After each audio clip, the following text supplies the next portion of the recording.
The Clippers and Suns meet in game 2 of the conference finals as the Clips try and even the series up without Kawhi Leonard versus CP3-less Suns, while the Hawks try and continue their surprising run versus the Milwaukee Bucks. This is Heat Check, presented by BetMGM and the Action Network. I'm Matt Moore, senior NBA writer, joined by Preston Johnson and Justin Phan, breaking down the slate for the conference finals, both tonight and tomorrow night. We'll give you best bets, we'll give you props, we'll give you series prices. We've got a great poll for you to know whether or not to fade or back the public, all that and more on Heat Check tonight. A reminder that everything in tonight's show can be found on the Action Network app, the award-winning app, which you can find on mobile devices right now. Download today, track your bets, get the best insight, and more, including a new column from me about Ben Simmons and some league intel on where they think he might end up. Gents, excited for this game tonight. Suns Clippers was one of the best games in playoffs history that I can remember, just from a basketball execution standpoint. It was pretty high up there. It was great. A lot of fun to watch. I'm excited, but let's talk a little bit before we get into the game tonight and tomorrow night. Let's talk a little bit more about the series for the conference finals. Obviously, one game in on the Western Conference Finals. Eastern Conference Finals begin tomorrow night with Hawks and Bucks. We asked you guys before the show to go ahead and pick out your series best bet. You look over all the lines available at BetMGM, number of props available over there, and give us where you think the value is. Preston, let's start with you. Where do you think the best value is for these conference finals? Well, I was going to look at the Bucks and their -2.5 games at plus money, plus 110. And then this host that I know did a caca like in the opening of the show that just completely caught me off guard. I don't know if it's a sign, if the Hawks are winning this series now. The numbers, which I'll relay here, I have the Bucks winning the series 83.5% of the time. That's a true line of -505. So if you've seen like -400 earlier was the opener, it's moved up some. I do lean the Milwaukee way. And that's, by the way, assuming 100% Trae Young without a shoulder issue and a Bogdanovich that's 100%, and he has a knee tweak. So definitely lean the Bucks way, -2.5 games at plus 110. But I'm worried if we have Matt Moore's cacaing in shows for the Hawks, and I kind of also know what your read is on the X's and O's of this series to some extent from what I was reading earlier on Twitter. So I'm a little worried, but that's where my numbers say would be the value in the series is going. Bucks, -2.5, they either sweep or win 4-1. So I was leaning towards that's where I've been leaning, but I have run into some things that concern me. Before we go to Justin and get his thoughts on this, I do want to ask Preston, does your model account for offense or defense? And is there an edge that it kind of represents in the series, whether it's the Bucks offense or the Hawks offense or the Bucks defense or Hawks defense in terms of being able to have an impact on the series? I'll tell you, it's really interesting, just kind of lessons the wrong word, just like recognizing kind of recency and its effect on markets and what people expect. So my model accounts for both sides of the ball, basketball, defense, yes, of course. But what is interesting is that I think the majority of people, myself included, I found myself saying this on shows already this week, like, hey, it's a great story. Mike Budenholzer finally played about 6.5 guys. They went full minutes. They were able to get by a Nets team, though, that didn't really have Kyrie and Harden for the majority of the series, and they squeaked by, right? At the same time, like they shot, and I believe at one point you tweeted 29% from three on uncontested threes, which I believe got worse the last two games actually over the course of the full series. So my numbers say like, hey, the Bucks probably aren't going to shoot 27, 28% on uncontested threes against the Hawks. It's just not going to happen. And so as a whole, my numbers are kind of taking more than just what we saw last series, which I think people would kind of be scared off from Milwaukee. And on the other side, we've seen the Hawks upset a Sixers team, just never quit. They crushed the Knicks. Look, my numbers like Milwaukee. I just got to trust them. Again, it wouldn't be like a huge bet or anything, but it's a minimal edge when it's all said and done. But that's the side I'd have to go with. You're getting plus money. Fan, I believe you feel something similar, don't you? Yeah, my biggest edge here is that Bucks offense versus this Hawks defense. And I think this is really a series where the Hawks will miss DeAndre Hunter. And you kind of run the matchups here. Trae is probably going to be hidden on PJ Tucker, Pat Connaughton, one of those two, which leaves Bogdanovich and Kevin Huerter to guard Drew Holiday and Chris Middleton. I just have a really hard time to see how the Hawks are going to match up defensively here. And Preston touched on it. The health is a huge concern. Bogdanovich game time decision still dealing with that sore knee, not 100%. Trae Young dealing with that shoulder injury. And then Kevin Huerter popped up on the injury report today is probable with the sore ankle. So in terms of health, the Bucks clearly have the edge here heading in the series.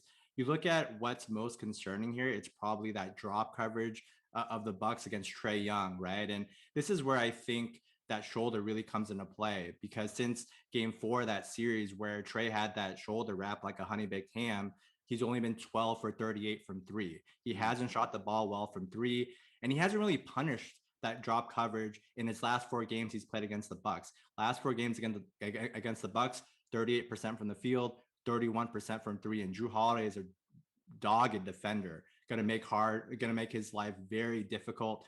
So yeah, I think the only way this swings towards the Hawks' favor is if Trae suddenly his shoulder feels 100%, he punishes that drop coverage, or the Bucks continue to underperform dramatically from 3. Could see either of those happening, but I'm betting against it. I love the Bucks at -2.5, getting plus money at that price. Okay, well, I felt very excited about the Hawks going into the show, but having the two of you so confident on the other side, even to take Bucks -2.5 has turned my caw into more of a caw. So we'll have to see. I may be turned around on this, but we'll find out more about my thoughts on this later in the show. I will tell you that for Chad put my you up series, to this? I'm sorry? Did Chad put you up to this? He did not. No? Chad's never, Okay. Chad can't make me do anything. He doesn't pull my strings. I am my own man. So good for you. My pick is actually Suns -2.5 over the Clippers +120. I like getting the +120 on this number. A lot of this is that I went back and looked at game 1, and there's a lot of conflicting numbers in here, but here's like kind of the key. The Suns actually underperformed if you really dig into that game. So they won the minutes with DeAndre Ayton versus small ball, and then Marcus Morris got a knee injury, and then they came in the second half, and Zubac actually won the minutes versus DeAndre Ayton. I think as the series goes on, they'll adjust more as that series goes on. There was a lot of opportunities. Plus, Adrian Wojnarowski from ESPN did say after game 1 on the ESPN post-game show that they will get Chris Paul back sometime in this series. There's been like a very clear indication from some of the reporting to not rule out Chris Paul in the series. So I think it's possible that he gets back even for game 3. And that could be a major tilt. I like their ability to go ahead and get this done in 5. Look, the Clippers, Kawhi Leonard, there's been no word on him. He's not even with the team in Phoenix. He's rehabbing back in LA. And if he comes back, I don't have a significant edge where it's like, okay, Kawhi Leonard can attack this matchup. Does Kawhi Leonard help? Absolutely. It's Kawhi Leonard. But if we look at game 1 and kind of the performances that they got, I still kind of feel like the Clippers are running out of kind of options for them to be able to distribute. No Serge Ibaka is huge in this series. They need another big to be able to counter. They played Cousins and it worked until Ty Lue decided to try it versus lineups where Devin Booker was on the floor. That can't happen. When Chris Paul gets back, he can't play versus Chris Paul either. Those guys will involve DeMarcus Cousins in every single pick and roll situation and will tear them up. Morris isn't 100%. That's got to be factored in. If they're not able to go small ball, I think that gets tougher for them. Meanwhile, the Suns do have a counter. Their minutes with Saric were excellent. I think more and more the Suns will actually get better as the series goes on. I like -2.5 for the Clippers +110 to beat the Clippers kind of handily because of the Kawhi Leonard situation. Let's go to the big bet of the night, which is our one bet, which is either a spread or a total on either tonight's games or tomorrow night's game versus the Bucks and the Hawks. We get to pick one side or total. Preston, will start with you. What's your best bet for these two games? I've got to do it. It's painful. And honestly, Justin's in a few threads with me where in game 1 in the fourth quarter, he probably thought I had half of my net worth on the Clippers, the way I was ranting about Ty Lue. I had 0 cents on the game. I did not care. I was just baffled by his approach to the game 1 after seeing what happened against Dallas, going down 0-2 and just funneling through 10, 11 guys. Seeing what happened against Utah, same thing, plays 11 guys. Again, this is when they had Kawhi Leonard. Why are you surprised? It happens every series. Because it's the Western Conference Finals. They don't have Kawhi anymore, and your opponent is missing their most impactful player in Chris Paul. If there's one road game they could have won in this series in Phoenix, the best chance was game 1. We didn't know if Chris Paul would be back. He's not. So now it's probably game 2. It was one of these two. If he plays Rondo 22 minutes again and watches him go -17 in the fourth quarter, play the entire fourth quarter, half of it with Cousins on the floor too, watching Booker just cook him and pick and roll, which you alluded to. I have to trust that this is like their read. The game theory of this series is you have to win this one. You don't have Kawhi anymore to come back and try to make this, win 4 of the last 5. And not to mention Chris Paul is going to probably be back for game 3 going forward. So that on top of the fact that I looked at some of the shot frequency stuff, like the Clippers got 50% of their looks from 3. They made a good portion of them. The Suns took 42% of their shots from the mid-range. Devin Booker was a lot of those, and he was fire. He had a 40-point triple-double. All credit to him. I think the Clippers will live with that again, though, if the Suns are taking nearly half of their shots in the mid-range. And the other thing is that the game was still close down the fourth quarter stretch, despite a 40-point triple-double from Booker and despite Rondo playing all those minutes the entire fourth quarter, Zubac, Cousins. The Morris thing doesn't worry me too much. They said he's active. He's good to go. I mean, if you want to say that that's a big deal, that's fine. I don't think it's a huge play. There's not much of an edge, but it was +5 earlier today. I mean, it was +6 yesterday. It's 4.5 now across the board. I have to go Clippers. I like it better than either option for a total or the Bucks series price, or excuse me, spread.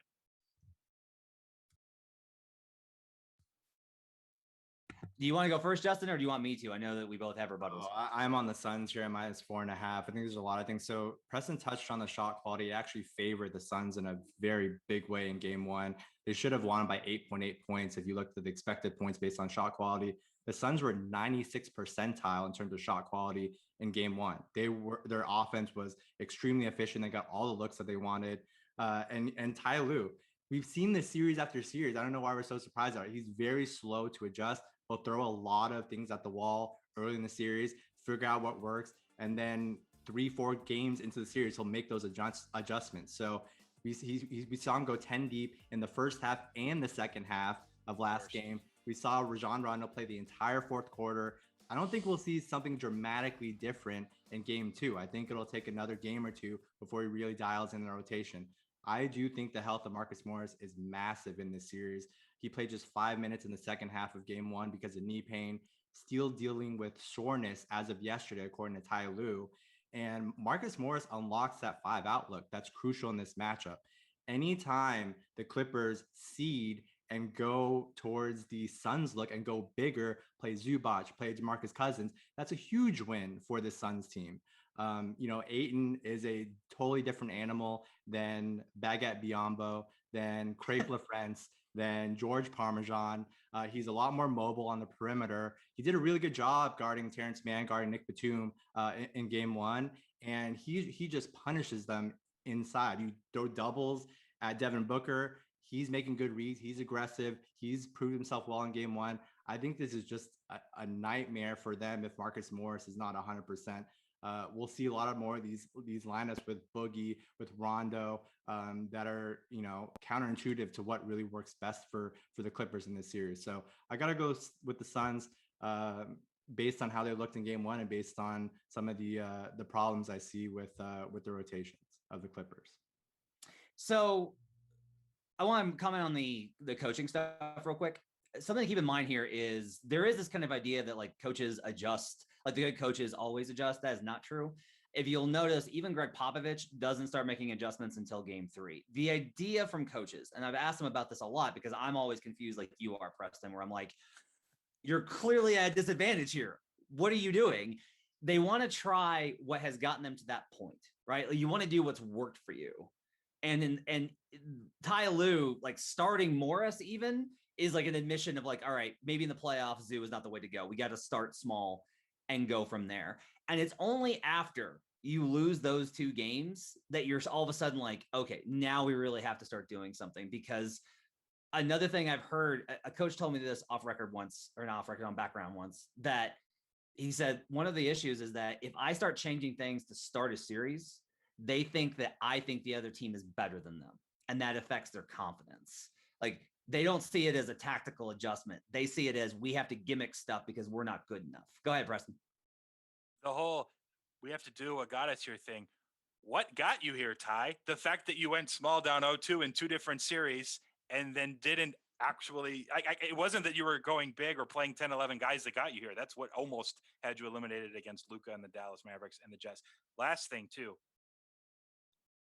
the whole, you might offend the team or you might admit that their other team's better than you. That's fine. You have a really good excuse. Our best player, Kawhi Leonard, isn't playing. Yeah. We need to do things a little differently this time, guys. You all ready to step up? All right, let's go. That's all it takes, Ty.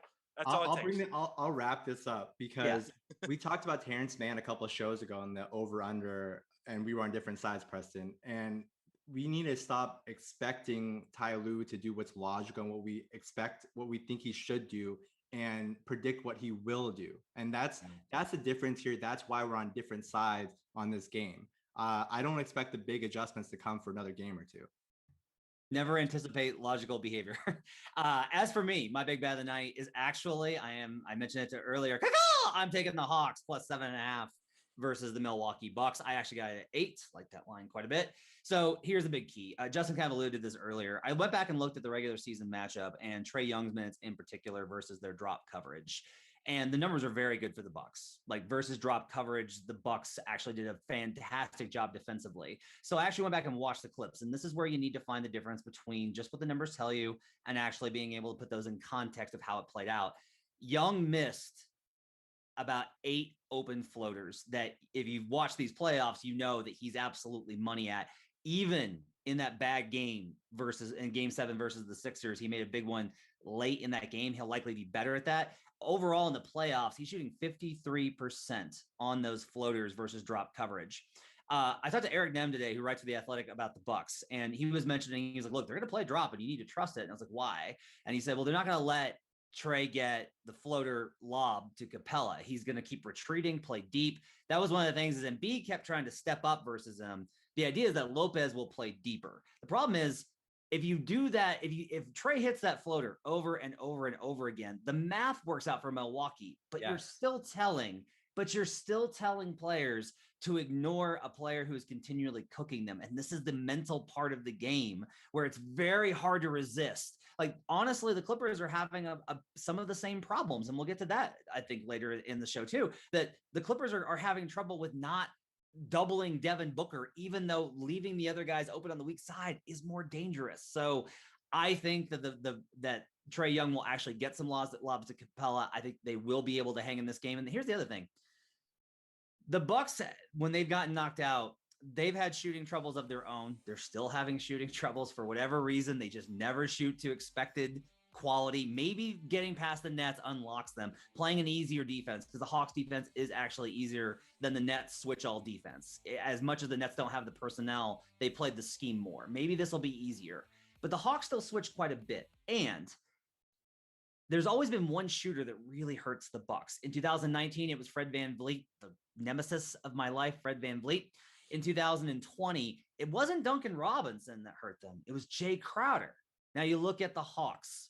Okay, Bogdanovich being banged up matters, but they'll still probably stay home on him and focus on Young and focus on Bogdanovich, which means Kevin Huerter steps up. And then you get the possibility for a guy like Solomon Hill to have that Jay Crowder type series. I understand I'm literally saying I'm betting on an unexpected outcome. You can mention Gallinari's name. But the problem with Gallinari is you play Gallinari, he's going to get cooked defensively. Yeah. He's going to have to guard like Middleton or something. Right. I think we all just came to an over 226. That's what I mean, the problems with Milwaukee for me are that you can either choose offense or defense. Like if you play Bogdanovich and Curry, you're just going to cook defensively. If you play Solomon Hill, he's not going to provide any sort of offense. Right. You get the defense, but there's trade-offs, right? So I just think matchup wise, it's a really tough sell for this Hawks team in this spot. Especially, I think we have to put everything in context. The Hawks stars are not healthy. Trae Young with his shoulder, Bogdanovich with his knee. Those are the two, their backcourt. That's how they win this series. Like those two those two hit a lot of threes. They win that kind of shooting variance, matchup between the two teams. And that's their path. Right. And when those two guys aren't healthy, I think the margin for error is a lot smaller. I agree. I still think 7.5 points is too much. I think even with all that, 7.5 versus a Bucks team that, let's just face it, just always tends to face plant a little bit. It would also be very Bucks to finally get past the Nets, have this be the title favorites. Don't do it to them. And then game 1, go out and face plant versus the Hawks of all teams. Let's go to the wheel. This is our props wheel. Every week we select a number of props. We have to research all of them and be prepared for them all. We'll spin the wheel, and then you have to make a call on the over or the under. Preston, you are up first. Are you ready for the props wheel? Evan, let's give it a spin. All right, Reggie Jackson 3-pointers made, over, under 2.5. Preston, what do you like?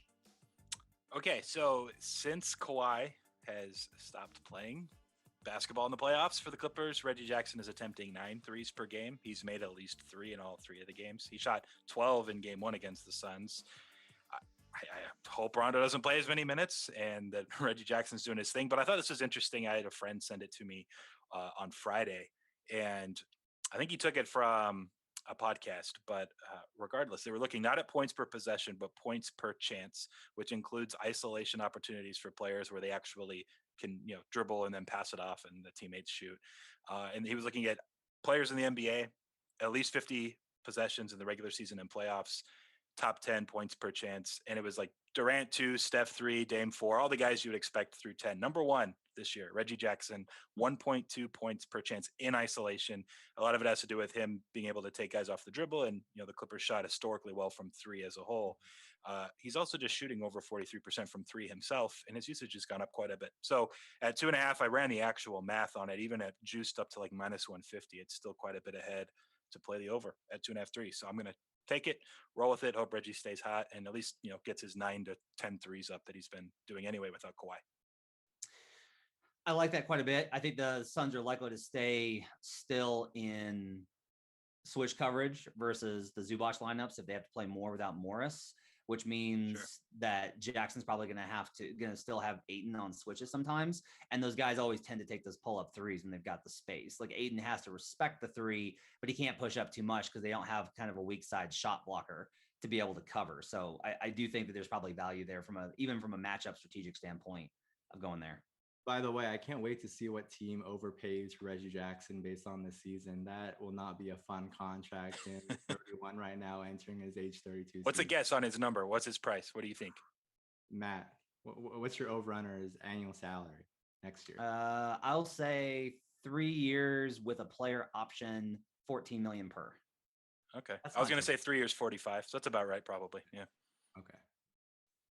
Maybe he gets higher. Hey, I'll tell you what, if they win the title, he'll get the Lakers effect where if you're from a big market and you win a title, then he'll get like 3 years. Remember, it only takes one team, one GM. And in a truncated market as well. All right. Justin, are you ready for the wheel? Let's do it. All right, let's spin it.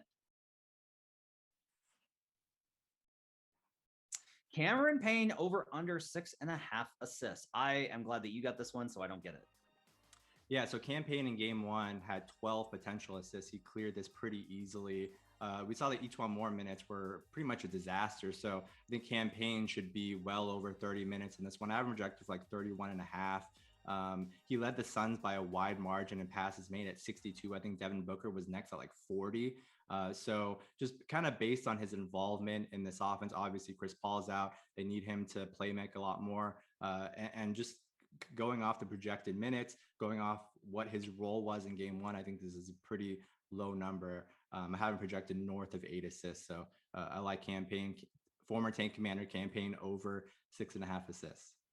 I will say I'm a little concerned because of the coverage of the Clippers in game 1. They tended to blitz the ball handler quite a bit. They did that versus the Jazz quite a bit. And Payne kind of went more to shooting. Like he's not really super comfortable in adjusting to that and then finding the lob. He'll reverse the ball or find the easy move to the top.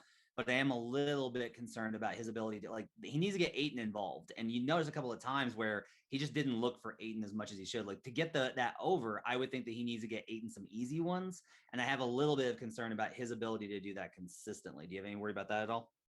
Yeah, I mean, I just kind of go off the minutes and the workload. I think that stuff is obviously a concern, but I think they'll put a lot more pressure on Devin Booker. They blitzed him a lot more in the second half, and that leaves like 4-on-3 situations where Cam Payne should be able to find guys like Mikal Bridges and Jay Crowder on the perimeter for good looks. Oh, look at you with your science and facts. Okay. I'm ready for my spin of the wheel. Evan Abrams, producer extraordinaire, would you please give me a spin? All right. Mikal Bridges, over under 1.5 3-pointers. This is a tough one, but I do like this one quite a bit after I researched it. I initially kind of had the under, but then I went very hard towards the over. This is actually one of my better bets of the night. So I'm really glad I got this one. So in game one, I noticed this when I went back and did the film search. Like I mentioned earlier, the Clippers are sending a naked double. And what that means is nothing inappropriate. It means that they're basically, instead of there being a pick and roll double or any sort of disguise from the weak side, they're literally just showing at the top of the key, hey, I'm going to send a guy over to you and trying to get the ball out of his hands as quickly as possible. This is a very dangerous and, in my opinion, not very successful strategy, especially versus a passer as good as Booker. That was a big part of game one. Bridges had 6 attempts in game one. Even at 30%, we're hitting the over on this. Then you've got the fact that Bridges in the postseason actually is below expected value. He is due for some positive regression on catch and shoot. He's only shooting 35% on catch and shoots in general versus in the regular season, he was closer to 38, 39%, even 40% for long stretches of the season. His shot quality is very high on those 3-pointers because they're wide open. And I kind of expect for the Clippers, because they're going to play big, you're going to have more opportunities where Zubac is having to try and get out on him on rotations and can't do it. If it's Morris, he's going to be having to do that. And if he's banged up with a knee, that's going to be a kind of a limited opportunity. Cousins, same kind of deal. I think the Suns are probably going to shoot quite a few more threes in this game. And I think Bridges is going to be a beneficiary. I'll like the over of 1.5 3-pointers made for Mikal Bridges. Yeah, let's get campaign's 7th assist for Bridges' second 3. Let's hit both. Let's go. Let's put it together. All right, final segment. It's an old axiom in betting. You got to fade the public because the idea is that, well, the public doesn't know anything compared to the experts. However, on Action Network, oftentimes in our polls we do on the show, public does quite well because you're a very educated public. We'll find out whether our panelists want to fade or support the public. In this one, fade the public. Now, we asked on Twitter, do you like Devin Booker's over or under on total points tonight? 31.5 after that explosive game one performance. The public, predictably, because everybody likes an over, likes the over at 66.8% of the votes. So I ask you, Preston, are you a man of the people? Do you back them in the over, or do you like the under and are an enemy of the people? I am not a man of the people tonight. Look, it's been extremely fun as a basketball fan since the bubble, watching how in all these playoff games now seemingly every star can get 35 to 45. Like it's nothing with Donovan Mitchell, Jamal Murray last year, and then obviously Kawhi Leonard, Luka going off, and Devin Booker of late going off. Like everyone's doing it. KD, Giannis even. It's just still in my head. It's like it's hard to get to 32 points, let alone in a playoff game. And I believe you said something about naked doubles. If they're sending more naked doubles like they did in the second half, and that's what got them kind of, in that third quarter back and taking that lead in game one for the Clippers side. It's going to be hard for Booker to get to 32. He took a lot of mid-range. He was on fire. He made most of them. But I'm going to just go under. It's nothing I would actually back, but I have to fade the public with the poll for today. All right, Justin Fan, are you a man of the people or are you against them? I'm a man of the people. I'm going to go over. Actually, I haven't projected it, right at 35. And this is just a combination of minutes and his usage. Last 3 games, his minutes played 41, 42, 44. Last 3 games usage rate 32, 32, 36. So today I have him projected at 42.5 minutes with the 32.5% usage rate. Just that combination alone puts him at a lofty total. They just don't have the means to really guard him. Matt touched on this earlier when they go bigger with DeMarcus Cousins on the floor. They play that drop coverage and just Booker just ate him up completely in that mid range. So I think they'll change their coverage a little bit to make things a bit tougher on Devin Booker. But yeah, this is the same thing with campaign. Just the projections, the numbers say with his minutes and his usage workload, that should be a number that he should clear most of the time, assuming just above average to average efficiency. All right, well, I'm going to go against the people and be an enemy as well. I'm going to say under 31.5. I'm going with Preston here. The big reason, Terrence Mann got absolutely torched in that game. So I wonder if they're going to just throw Paul George a little bit more at him, take a little bit bigger role in guarding Booker. That's going to free up some other opportunities, but that's fine for this under. I do think we'll see more doubling of him sustainably, whether it's more when he starts to dribble or other opportunities. I like his assists over quite a bit, but I do think they're going to try to get the ball out of his hands. Meanwhile, I did note this via Second Spectrum data provided to Action Network. He had a qualified shot quality of 41% in game one. That's 41% expected EFG, essentially. He had an actual 56%. So he shot 14% over. It doesn't take a lot to get him under if things just go a little bit back the other way. A few more possessions where he has to pass, a few tough shots that don't go down. the tough part here is this is why Devin Booker is so valuable. This is why he's been a superstar in these playoffs. He's a guy that makes tough shots. You need that. You need a guy that can make tough shots. Not talking to anyone in particular, Philadelphia 76ers, but like you need anyone that can hit a shot from the perimeter. To take a shot. I was going to say, it's not hard to take dunks, Matt. Those aren't tough shots. All right, that's going to wrap it up for Heat Check presented by BetMGM. Thanks for joining us. Really enjoyed the show. Preston, to wrap up, has the Clippers +5. He's got Reggie Jackson over 2.5 3-pointers made and Booker under 31.5. Justin Fan has Phoenix -4.5 going head-to-head against Preston. Campaign over 6.5 assists and Booker over 31.5. I've got the Hawks +7.5. Mikal Bridges over 1.5 3-pointers made and Devin Booker under 31.5. Good luck to everyone. Good luck on your bets. Make sure to track all your bets in the award-winning Action Network app where you can find all of our analysis. And we'll catch you guys next time on another edition of Heat Check presented by BetMGM. Thanks for joining us.